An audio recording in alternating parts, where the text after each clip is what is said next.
ያ ማለት ምንድነው? እኔ እናንተ ይሄ ውጭ አካላችን ይሄ ስሪቱ አፈር ነው አይደል?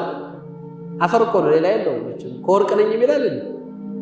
ዛሬ እኮ የሚያሳዝነው ይሄ ነው። እንደኔ ወርቅ ዘሬ ወርቅ ነው፣ ዘሬ እኔ ዳይመንድ ነው የሚለው ሁሉም ያፈር ሁሉም ያደም ነው። ግን ከኔ ዘር በላይ እያለ ይፎክራል። ምን እንደሆነ አናውቅም። አላሁ ሙስተዓን። ቆሻሻ ተሸክሞ የሚሄድ ፍጡር ዘሬ ከኔ በላይ የኔ ዘር ምርጥ ዘር ምናምን። ይሄ ማን አፈር ነህ? አባትህ አደም ነው፣ አደም ከአፈር ነው። ሌላ ምንም የለህም። ሁሉም ቅድሚያቱ ሲቆጠር አፈር ነው። ምንድነው ልዩነት?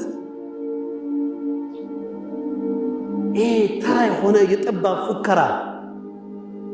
ሙስሊም መቼም በእንደዚህ አይነት ነገር ውስጥ ያሉ እኔ ኦሮሞ ነኝ እኔ አማራ ነኝ ምናምን እያለ እንደዚህ አይነት ተራ ጀብደኝነት ውስጥ የሚሆን ካለ እስልምናው የረሳ ሰው።